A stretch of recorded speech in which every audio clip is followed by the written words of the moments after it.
time once again for the Real People Multi-Game Solitaire Mega Tournament. It's been a while, since about a week since I've been able to play in the Shadow of the Emperor. Life has just gotten in the way and prevented me from filming. Wanted to say a few words about popularity in a way to kind of get our minds back on the game, because any game that has voting or multiplayer decisions to be made, you know, where you can choose to do something to one player over another, will involve in some way popularity. And what brings it to mind is I was thinking about so Weeder, according to herself, back in high school, was very popular. In this game, it doesn't seem like she has been, and for some reason, I'm starting to feel sympathy for her. Well, I guess it's kind of the whole underdog thing, right? Because just seems like she's getting stymied in every single way, and you know, I think that's pretty likely to happen in one's life when what they're interested in achieving involves other people's say in things. I guess. In high school, though, so one thing I wanted to draw this to is when Weeder was in high school, she was one of the popular girls. So that makes me think she had a group that kind of created her popularity, right? So here she is in this 4-player game where there's really not a lot of benefit in forming a group of popularity. It's all just one-on-one and one-on-one, and she finds that that's gone. And so I just think that's an interesting contrast to point out, that the difference in setting and the difference in numbers and maybe the difference in explicitness of the rules, perhaps, makes for a very different outcome in terms of one's charisma. So I'm going to show you my game table here. It is raised and in a very inconvenient place for disruption. And I know some of you may have cats, and you may understand that cats like to jump up on things. But so far, my cats have stayed away from this particular table. However, there has been clues, and I've since fixed the clues, I think, fixed them away, a lot of them, that someone was in the game while I was gone. So I had to go back and go through the video and try and reconstruct the board based on the video, which was difficult because my computer was also left on and out of battery. So anyway, there was a lot of problem solving that needed to be done, a lot of deep breathing, and because this particular game, for being as simple as it is, has been hard to just have the time to finish. But anyway, so here is our money starting out, I think. If you notice here, we have Half Pint and Fries, the two people who are contending for the emperorship with top dollar. Fries, because I think he ended his turn with his taller marker right here, and so he didn't have far to go. Fries really has very little money-making capability. He gets 6 a turn, everyone else gets more. We have done our descendants, and everyone, I think, had a son except for Half Pint. Half Pint had a daughter, and no one would marry her daughter. So she got 1 taller. However, she's at the limit of the track, so she got nothing out of the deal. Sons were placed in mains by Fries. Fries right now is looking at all the holy dioceses as his places where he has a good foothold to take some points. And I think, you know, everyone except Half Pint has a good chance of taking points right now. She's been dominating the points, for those who don't recall, and now is kind of the time that everyone else can kind of come and get points back, perhaps. So, you know, Tice, she put her singleton, her new young man, her new young aristocrat in the Marquisate of Brandenburg, and Weeder likewise put one in the Saxony Duchy. Both of those pushed out Blue Knights. So it's kind of, you know, Half Pint is this young emperor, and I think it's actually and is going to have to defend against all comers as they try to take electorates and perhaps take the emperorship. Now this is we're we're entering the declining phase of the emperor. The emperorship is going to be worth less. However, it still has that valuable tie-breaking power and is worth a victory point. So it's worth something. I don't know if it's going to be as hotly contested or such a desired seat of power as it was when the empire was on the rise. First round of the action round, Half Pipe moved a knight from here to here. Nice safe place in Mainz. He's gonna, I think, attempt to hold on to that to get the victory point. Fries, for his part, he made his couple in Köln a little bit healthier by taking a doctor card. Tice, she bought a city, placed it in County Palatine of Rhine, got her a victory point for the city, an extra coin next turn, and also a better chance of taking that Palatine. Not hotly contested, oddly enough. Really, she's got it up by two power points right now. It's going to be, I'd be surprised if she doesn't end up taking it. Wieder also got a doctor card. She, however, used hers to kill off the couple that was in the Saxony Duchy. She's got a great chance of taking that Saxony Duchy, which is the money duchy, the money electorate. Another time around, Half Pint took this card that lets her get votes for having people in the spiritual electorates. Fries moved a knight from Trier to Köln, and Tice, what did she do? She must have, she used this power, the Trier Diocese power, to use the doctor card that was all used up and take out the elector of the County Palatine of Rhine. So she's pretty much, she's got it worked out. Wieder, for her part, she also did a doctor reaction. She used the Köln Diocese to take out Fry's couple here in Bohemia, so that evens things out a little more. It's 3-4 in Bohemia. She has a better chance of taking it, which she would like. Couple movements this round. Half Pint started by moving into Trier from, I think, Brandenburg. Fries also did a movement. He moved out of Bohemia. So they're kind of giving up on the secular electorates, and it's a holy war. Tice, for her part, I made a mistake last turn. She didn't need to use her Trier thing because there was a doctor card I wasn't aware of. So she did the doctor action again. This time healing, fixing up this guy. She's looking into the future and hoping that maybe she can retake Trier on the last turn. Wieder, on her part, she bought the Pope off. Round again, and I think Fries lost his chance of taking Mainz. Half Pint took the remaining slot there. It was kind of a situation where he was just hoping she wouldn't notice or she'd be too busy with other things, but he filled it up as best he could, and she took the tie. He could tie up again by marrying off one of his people here. However, she would just win the tie. So for his part, he decided to build a city, his first city of the game in Trier. We'll see how that goes for him. He did get a victory point, however, and he will get a coin next turn. Tice passed. She has one coin left. One taller didn't want to use it. She passed, so she's out of the round. And Wieder got this card. Now, this card, if she has designs on the emperorship, is not going to help her, because likely no one is going to vote for Half Pint. I know I say that again and again, but she also can't use it to hurt Half Pint. It's not going to deny Half Pint any votes, because Half Pint isn't going to have any of the secular electors anyway. However, by taking it, Half Pint can't get it. Half Pint sealed up Trier as well. It looks like she has a total of 4 points in there. That's enough to take out Tice, and has clogged Fries out. Fries promoted his knight anyway, so he's got a young man sitting right there in Trier.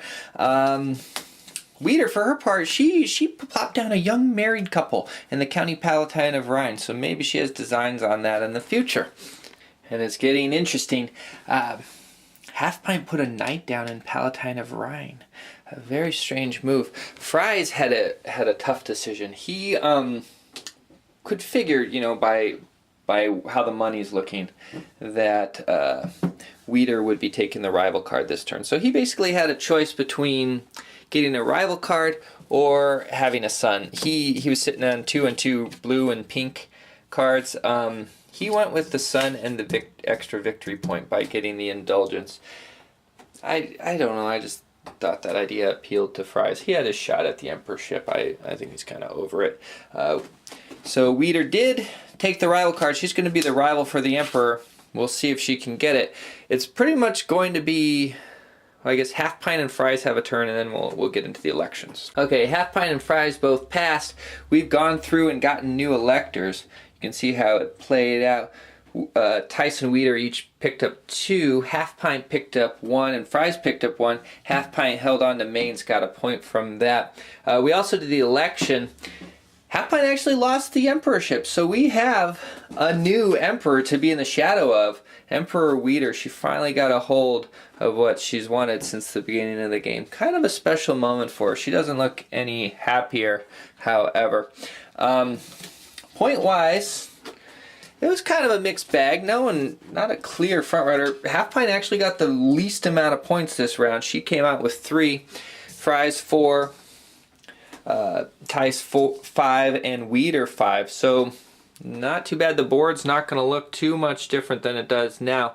I'll get to that before we start the next round. I think I'm going to try and do another round. We'll see. That business with the cat definitely made things take longer.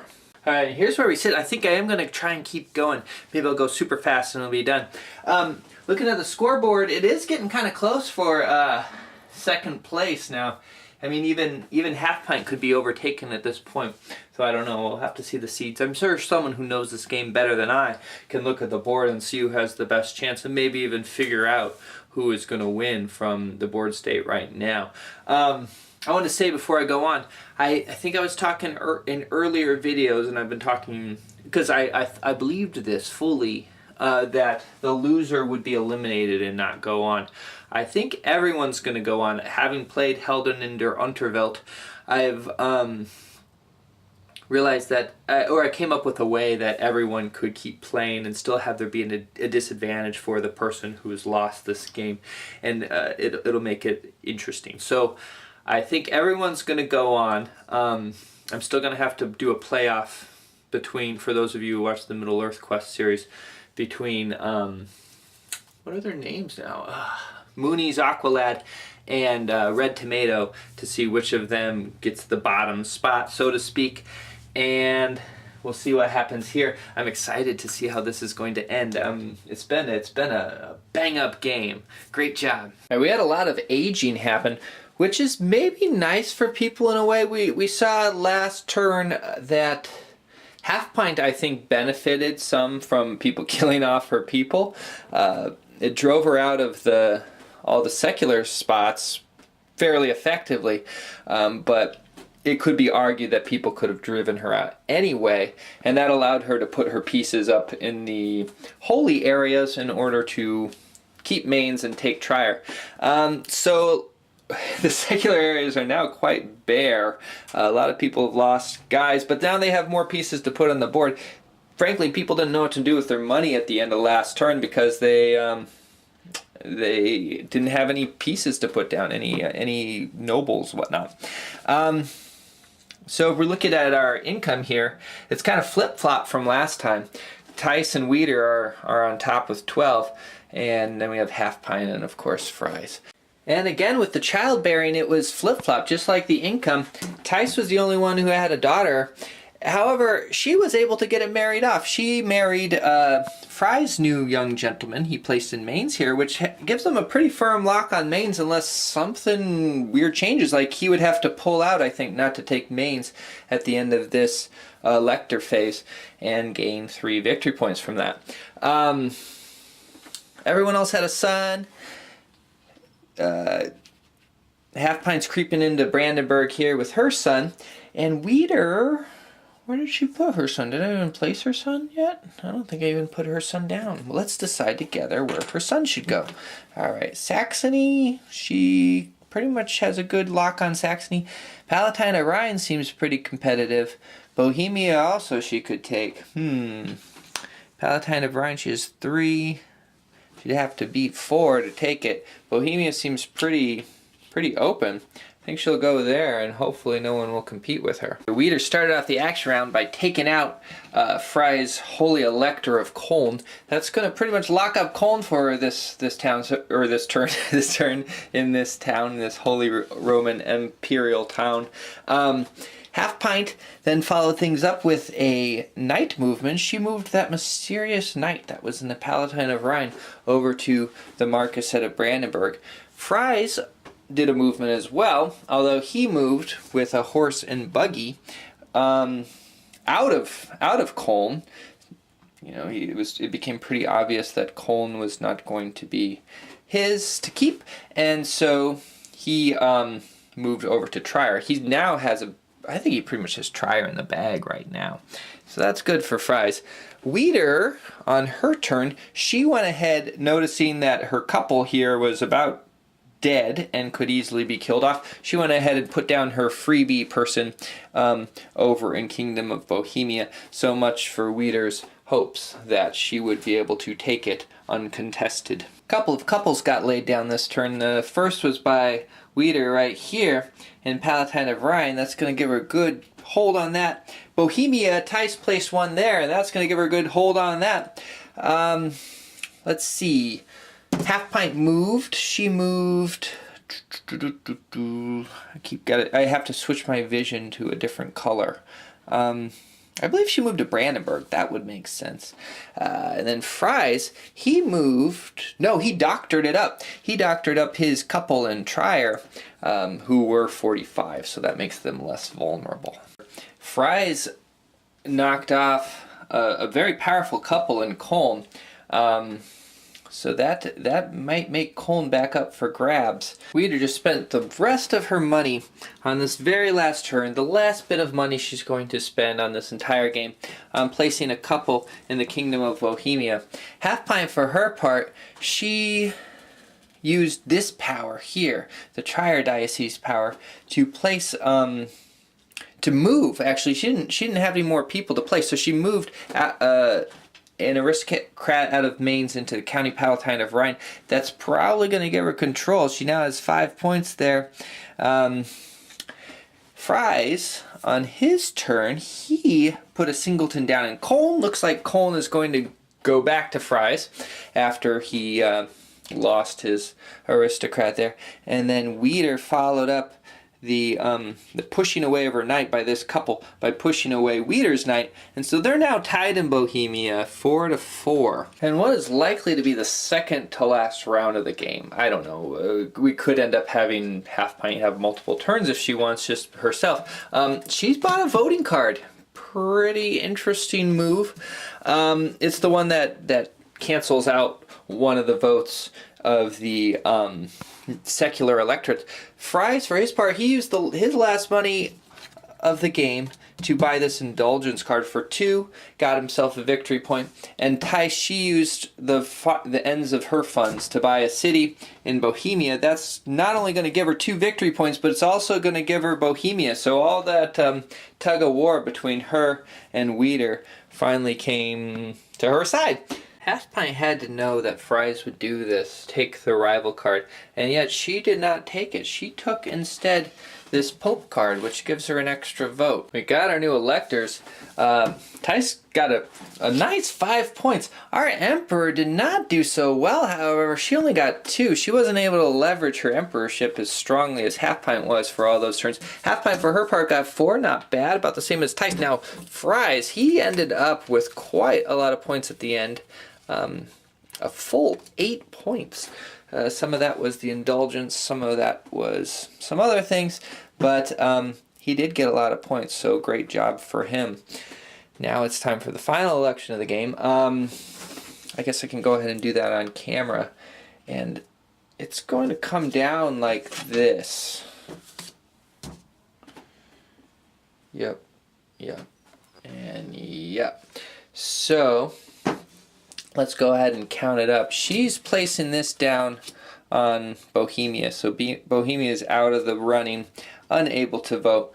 Starting with the Emperor. The Emperor's going to throw in 1 vote. Half Pint is going to throw in 1, 2, 3.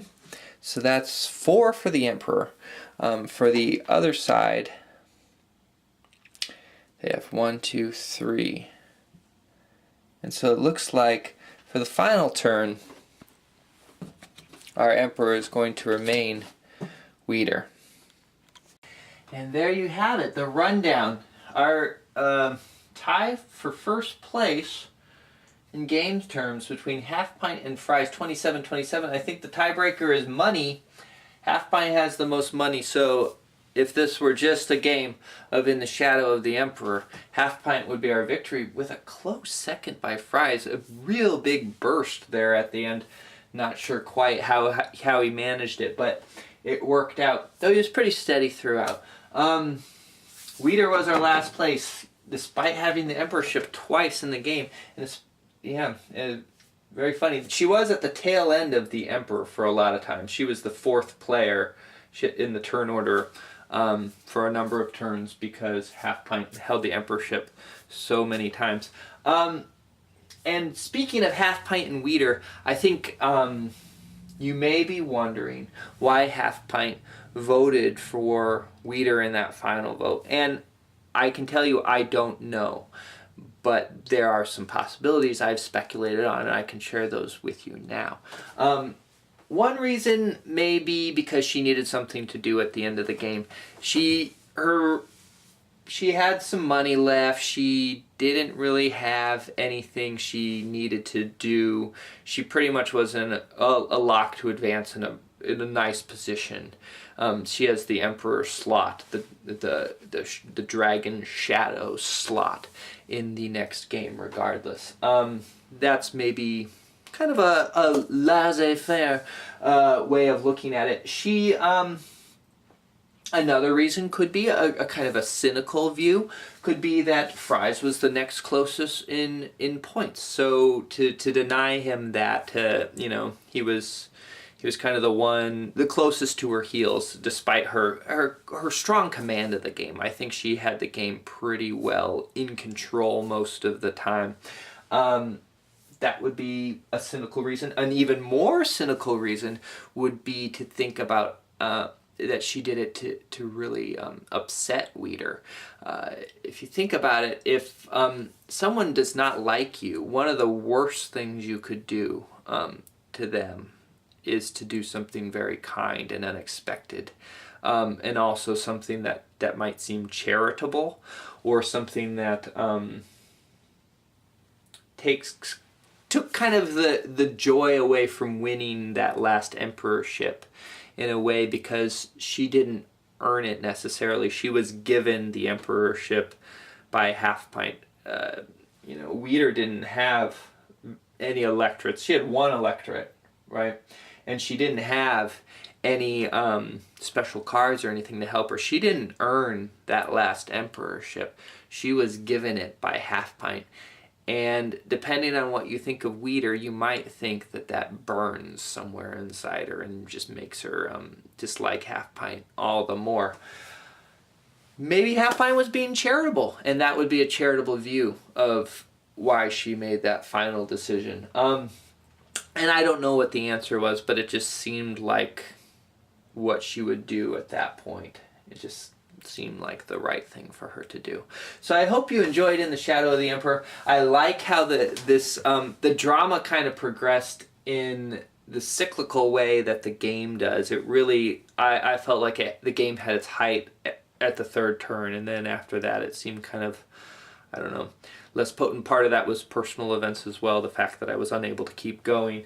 But I think, you know, the game was kind of won by Half Pint in the 3rd turn, though we did see Fries almost come back and take it. And it was nice to see Fries again. It'll be great to see him in a sort of fantasy setting. I think that that will work for Fries. I think he'll really like that. I'll have to make note of this score, because this is going to play a role in the next game. And I'm just kind of rambling at this point. It's hard to say goodbye to a game. But goodbye In the Shadow of the Emperor. Goodbye to all of you. I hope you have a great day. Bye.